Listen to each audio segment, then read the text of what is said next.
বিলাই কতটুকু পানির বাড়িতে উঠলে গাছে উঠা যা, এই বিড়ালের একটা সংবাদ আজকে আপনাদেরকে নিয়ে আসছি। তাই বিড়ালের আজকে মাথা খারাপ হয়ে গিয়েছে ডক্টর মোহাম্মদ ইউনূসের সাথে সাক্ষাৎ করার জন্য। বিড়াল বলতে চাচ্ছে তার কোনো দোষ ত্রুটি নাই, সে মানে একেবারে বেকসুর মাসুম। আমি কাকে নিয়ে কথা বলছি নিশ্চয়ই আপনারা বুঝতে পারছেন। আমাদের নেতা শহীদ রাষ্ট্রপতি জিয়াউর রহমান বাংলাদেশী জাতীয়তাবাদের জাতির পিতা। দেখেন, সিরিয়াস হওয়ার কিচ্ছু নাই। সিরিয়াস হয়ে কে কি করতে পারছে জীবনে? আসুন মজা করি, তবে এই মজা অনেক দূর যাবে। যুক্তরাজ্যে আওয়ামী লীগ সরকার পতনের আগে এবং পরে বা অতীতেও বাংলাদেশের সরকারগুলোতে যখনই ক্ষমতার পরিবর্তন ঘটেছে, আমরা দেখেছি বাংলাদেশ থেকে কিভাবে ক্ষমতায় থাকাকালীন টাকা পয়সা লুইটা পাইটা পৃথিবীর উন্নত রাষ্ট্রগুলোতে নিয়ে যায় এই দেশের কথিত মালিকরা। তো আমরা জানি যে আজকে আমাদের প্রধান উপদেষ্টা ডক্টর মোহাম্মদ ইউনূস তিনি যুক্তরাজ্য সফরে যাচ্ছেন। যাবার ঠিক আগ মুহূর্তেই বের হয়ে এসেছে চাঞ্চল্যকর কিছু তথ্য। অলরেডি টিউলিপ কিছুটা টেনশনে আছেন, ডক্টর ইউনূসকে চায়ের দাওয়াত দিয়েছেন যদি বিষয়টার একটা সমাধান করা যায়, কিন্তু বাকিদের কি ব্যবস্থা হবে? গত মধ্যরাত কেন, প্রায় শেষ রাতে অনেক বড় একটা নাটকীয় ঘটনা আমরা ঘটতে দেখলাম শেষ পর্যন্ত। তার আগে সামাজিক যোগাযোগ মাধ্যমে সয়লাভ হয়েছিল।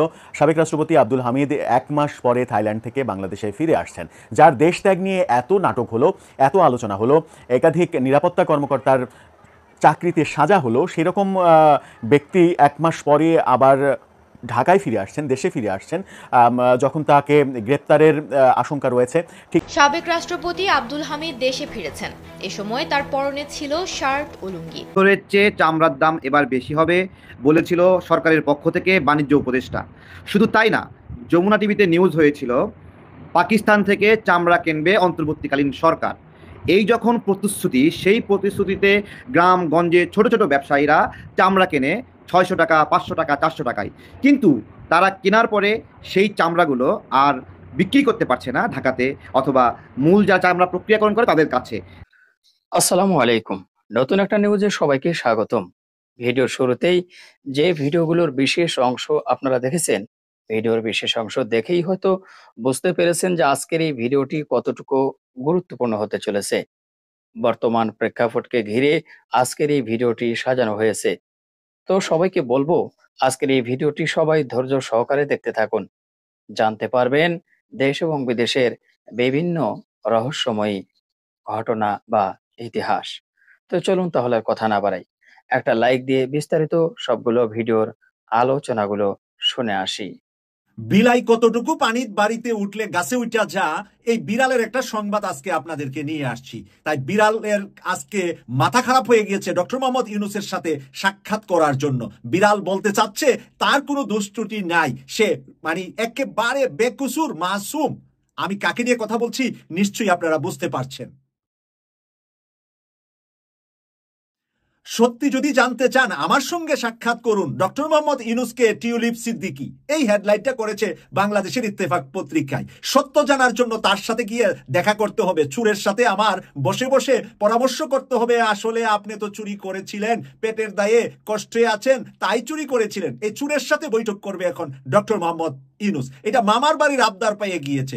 বাংলাদেশের প্রধান উপদেষ্টার খাইয়া দেয়া কোনো কাজ নাই, আর কোনো কাজ ছাড়া উনি লন্ডন আসতেছে, 3 দিন থাকবে আর টিউলিপ সিদ্দিকীর সাথে বসে বসে কথা শুনবে। আমার মা, খালা, আমার বোন, আমার ভাই, আমার খালাতু ভাই, আমার খালাতু বোন, আমরা কোনো কিছু চুরি করি নাই, আমরা কিচ্ছু আনি নাই বাংলাদেশ থেকে, আমরা একেবারে মাসুম বাচ্চা, একেবারে মাসুম। তারা একেবারে বেকসুর ভালো মানুষ। এই ভালো মানুষগুলো এখন পাগল হয়ে গেছে ডক্টর মোহাম্মদ ইউনূসের সাথে বসার জন্য। প্রিয় দর্শক, এই ধরনের আবদার আবার নাকি সে সাদা পতাকা উত্তোলন করবে ডক্টর মোহাম্মদ ইউনূস আসলে। সাদা পতাকা শান্তির জন্য উত্তোলন করে যেখানে যুদ্ধ হয়। ডক্টর মোহাম্মদ ইউনূস কি লন্ডন আসছে ওর সাথে যুদ্ধ করতে, না ব্রিটিশ সরকারের সাথে যুদ্ধ করতে আসতেছে? ডক্টর মোহাম্মদ ইউনূস আসতেছে ব্রিটিশ রাজার আমন্ত্রণে। ব্রিটিশ রাজা এবার ওনাকে আমন্ত্রণ করেছে, রাজার অনুষ্ঠানে যুক্ত হতে উনি আসছেন, রাজার অ্যাওয়ার্ড নিতে উনি আসছেন। এখানে টিউলিপ সিদ্দিকীর সাথে বসে উনি কি শান্তির বার্তা দিবেন, আর কি শান্তির বার্তা টিউলিপ সিদ্দিকীর কাছ থেকে ডক্টর মোহাম্মদ ইউনূসের শুনতে হবে। আজে বাজে সময় নষ্ট করা ছাড়া তো আর কোনো কাজ হবে বলে আমি মনে করি না। ডক্টর মোহাম্মদ ইউনূস স্যার এত বড় বোকা হয় নাই যে টিউলিপের সাথে বসে উনার ইমেজ, উনার পার্সোনালিটি, উনার মর্যাদা নষ্ট করবেন। আমি বিশ্বাস করি না যে টিউলিপের সাথে উনি বসবেন। এখানে যা লিখেছে পত্রিকায় আমি একটু তুলে ধরছি আপনাদের সামনে। আমি কোনো ভুল করিনি এবং আমার লুকানোর কিছু নেই। যদি সত্য জানতে চান আমার সাথে সাক্ষাৎ করুন, আসুন কথা বলি। মনে হচ্ছে যে তার সমবয়সের, তার একেবারে মানে নিকটতম একজন মানুষ, ওনার সাথে বসে আসেন কথা বলি, আসেন আমার সাথে বসেন। আর খায়া দেয়া কাজ নাই ডক্টর মোহাম্মদ ইউনূসের।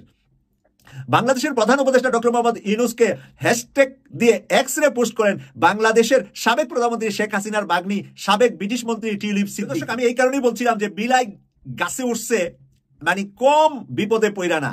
এই বিলাই দেখেন কি লেখছে, ইউনূসকে হ্যাশট্যাগ দিয়ে এক্স-রে পোস্ট করেছে।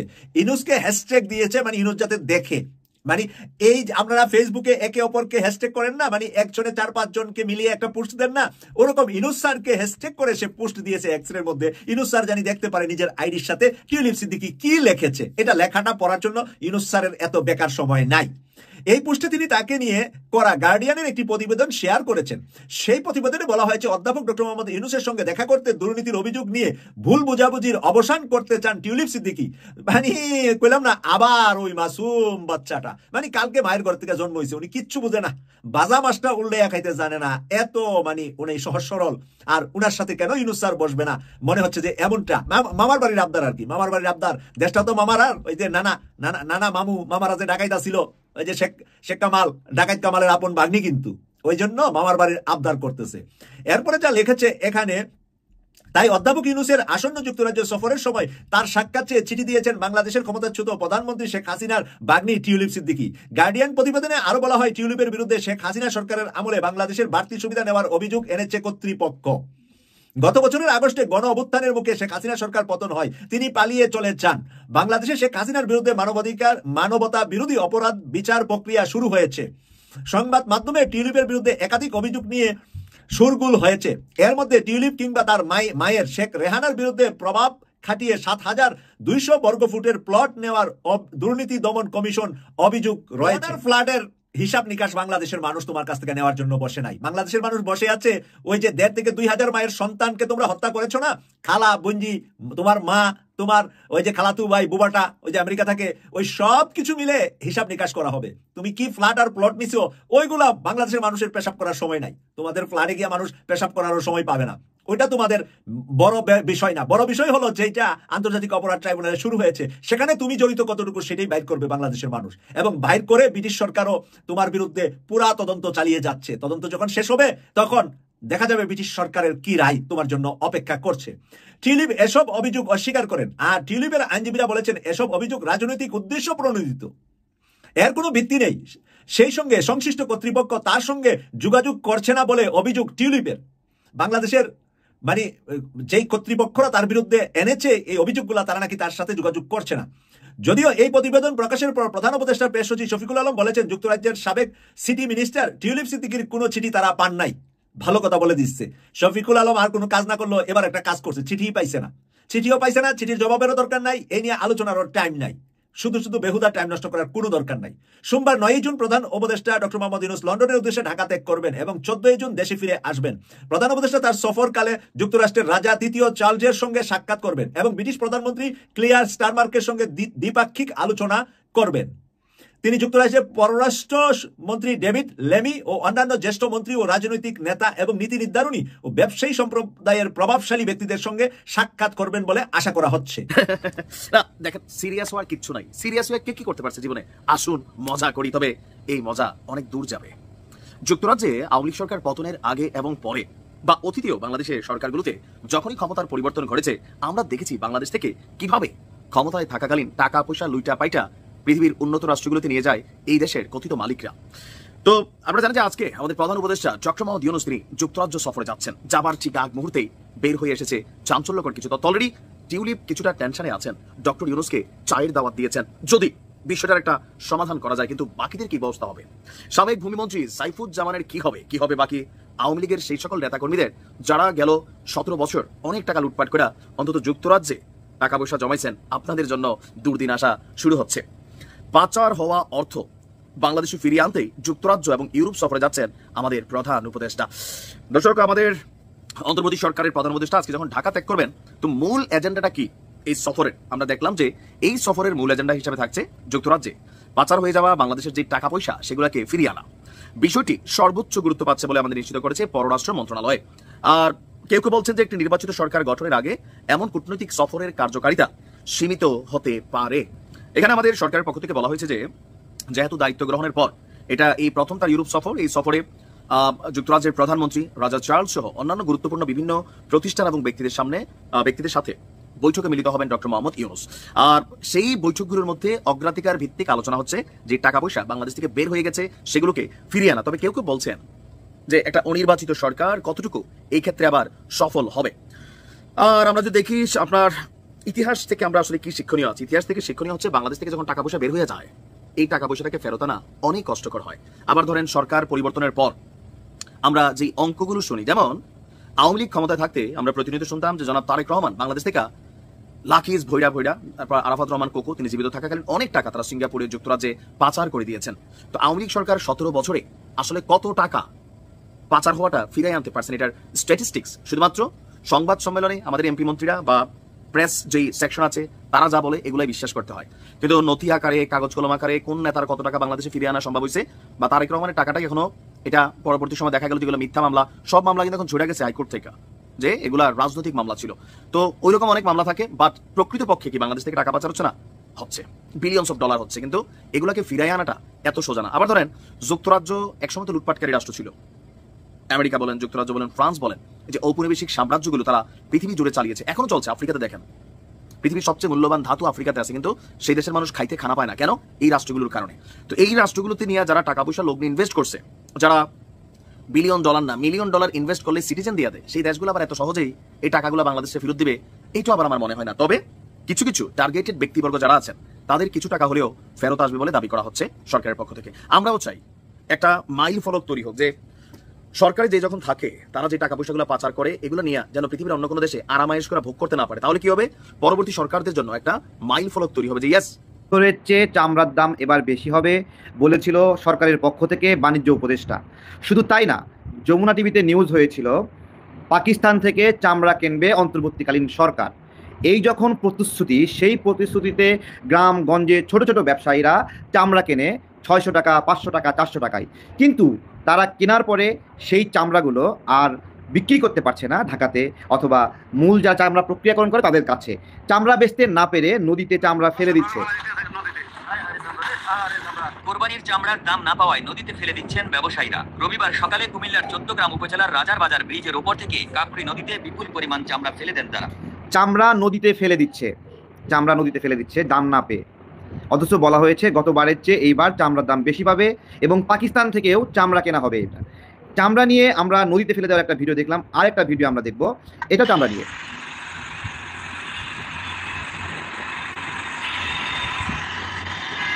কি দেখলেন?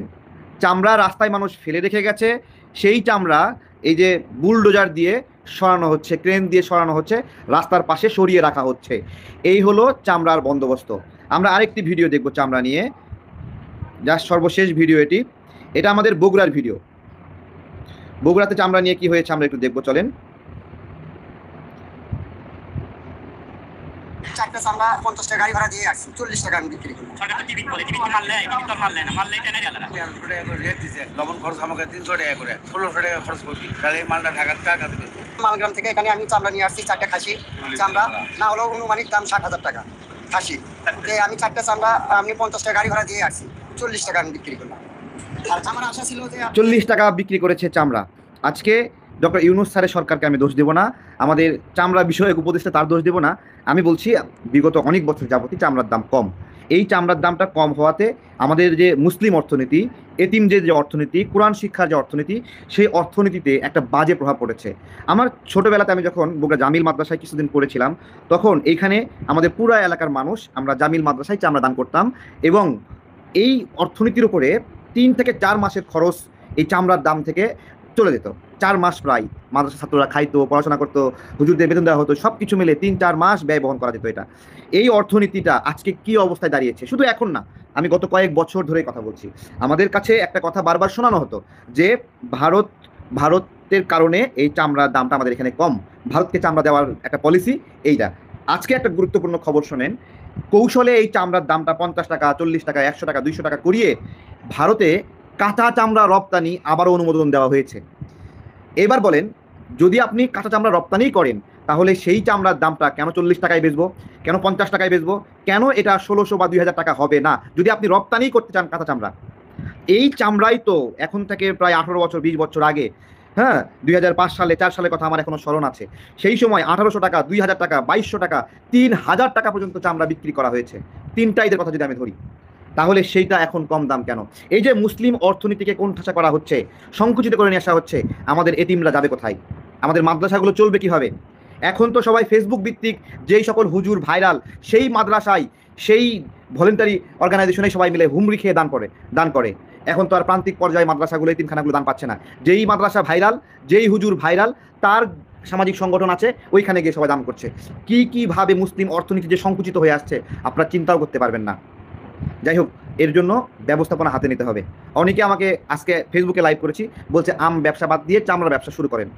অনেস্টলি বলতেছি, চামড়া, ট্যানারি শিল্প এগুলোতে আমি ঘোরাঘুরি করেছি। হ্যাঁ, সবচেয়ে দ্রুত ধনী হওয়ার রাস্তা হলো চামড়ার ব্যবসা। আপনি কিনবেন 200 টাকা দিয়ে, এটা প্রক্রিয়াজাতকরণ করে এটা ফিনিশড চামড়াতে রূপান্তর করবেন, আপনি প্রায় 10 গুণ বেশি দামে বিক্রি করতে পারবেন। এইটাই যদি বিক্রি করার ব্যবস্থায় থাকে একটা পাকা চামড়া, সেই চামড়াটা কেন দ্রুত কেনা হলো না? অনেকগুলো গাফিলতি ছিল এইবার চামড়া ব্যবস্থাপনায়। চামড়া যারা ট্যানারি মালিক, তাদেরকে সঠিক সময়ে লোন সরবরাহ করা হয়নি, কিস্তি বা ঋণ নেওয়ার সুবিধা দেওয়া হয়নি, যেটা প্রত্যেক বছর ব্যাংকের টাকায় চামড়া কিন্তু সেটা ব্যাংকের টাকা সঠিক সময়ে ছাড় দেওয়া হয় নাই, ফলে এই চামড়াটা তারা কিনতে পারছে না। তাহলে এই লোন ছাড়ার কাজ তো সরকারের ছিল। সরকার তো এইটুকু উদ্যোগ নিতে পারতো যে 20 জন বড় বড় জায়ান্ট যারা আছে চামড়া নিয়ে কাজ করে, ওদেরকে যথাযথ ফান্ড সরবরাহ করা, ছোট ছোট উদ্যোক্তাদের ফান্ড সরবরাহ করা, তারা এই চামড়াটা কিনে রাখতো, কিন্তু সেই উদ্যোগটা নেওয়া হয়নি। এই যে মুসলিম অর্থনীতির পেছনে যে গাফিলতি, এই গাফিলতির জবাব দেবে কে? আমি ব্যবসায়ীদেরকে অনুরোধ করব, উদ্যোক্তাদের অনুরোধ করব, চামড়া নিয়ে আপনারা কাজ করেন। দেখেন, আমি আমার এলাকা থেকে একটা local brand Amir and shoes থেকে জুতা কিনেছি, 2500 টাকা লাগিয়েছে জুতাটা, এই লোকাল ব্র্যান্ডের। এই জুতাটা যখন অ্যাপেক্স বা বাটা হতো 5500, 5700, 6200 টাকা হতো, এই সেম জিনিসটা। দেখেন, জুতা বিক্রি হওয়ার সময় কিন্তু কম দামে বিক্রি হচ্ছে না। এই জুতাটা, এই চামড়াটা, একটা চামড়া দিয়ে জুতা হবে 10 জোড়া, তাহলে 10 জোড়া জুতা 2500 টাকা করে হলে 25,000 টাকা চামড়ার দাম। যদি 5000 টাকা করে জুতা হয় তাহলে 50,000 টাকা, অথচ চামড়া দিচ্ছে না, জাস্ট সঠিক ব্যবস্থাপনার অভাবে। অনেক গাল গল্প হয়েছে, অনেক সুন্দর সুন্দর কথা, অনেক উচ্চ আশা, কিছু তো কাজ করতে হবে, বাস্তবায়ন করতে হবে। বলা হলো শতভাগ বজ্র ব্যবস্থাপনা করবে, শতভাগ বজ্র ব্যবস্থাপনা করে ফেলেছে। সকালে উঠে সবাই নিউজে দেখলো পুরো ঢাকা ময়লাতে মেসাকার হয়ে আছে, বজ্র ব্যবস্থাপনার কোনো বালাই সম্পন্ন করা হয়নি। এই যে অতি কথন, অতিরিক্ত ফ্যাচফ্যাচানি করা, এগুলো বন্ধ করে আপনারা যারা দায়িত্বে আছেন অল্প সময়ের জন্য কাজে মনোযোগ দেন। আপনারা যত কাজে গাফিলতি করবেন, মানুষ তত দ্রুত নির্বাচন চাবে। এই নির্বাচন চাওয়া মানুষগুলোই এখন থেকে 6 মাস আগে, 8 মাস আগে বলছিল যতদিন ভাল লাগে থাকুক, 10 বছর থাকুক। এখন কিন্তু সবাই ওই একই সুরে একই সংখ্যক লোক বলছে না। এখন ভাড়া করে ঈদগাহ মাঠে লোক সেট করে রাখতে হচ্ছে যে দালালরা যে যাই বলুক আপনি চালায় যান, আজীবন থাকেন। এই যে লোক ঠিক করে রেখে ভিডিও করাতে হচ্ছে, এটা করার লাগতো না, মানুষ এমনিতেই বলতো। আপনারা তো কিছু কিছু জায়গায় সফলতা দেখাবেন।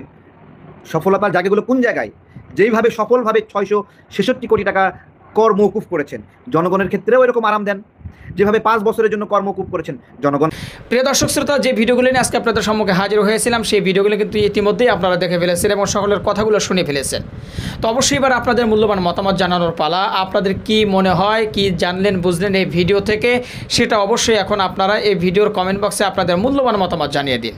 আর হ্যাঁ, সবাইকে বলবো, আমাদের এই চ্যানেল কিন্তু প্রতিনিয়ত এই ধরনের সকল প্রকার নিত্য নতুন আপডেটগুলো আমরা সবসময় দেওয়ার চেষ্টা করি। তো অবশ্যই আপনাদেরকে বলবো, যারা এখনও পর্যন্ত আমাদের এই চ্যানেলটি সাবস্ক্রাইব করেনি, প্রতিনিয়ত এই ধরনের সকল প্রকার নিত্য নতুন আপডেট নিউজগুলো পেতে আমাদের এই চ্যানেলটি সাবস্ক্রাইব করে আমাদের সাথে থাকবেন। আর ইতিমধ্যেই যারা সাবস্ক্রাইব করে দিয়েছেন তাদেরকে অসংখ্য ধন্যবাদ জানিয়ে ভিডিওটি এখানে শেষ করছি। সে পর্যন্ত সকলে ভালো থাকবেন, সুস্থ থাকবেন। আবারও দেখা হবে, কথা হবে নতুন কোনো টপিকে, নতুন কোনো ভিডিও নিয়ে। আল্লাহ হাফেজ।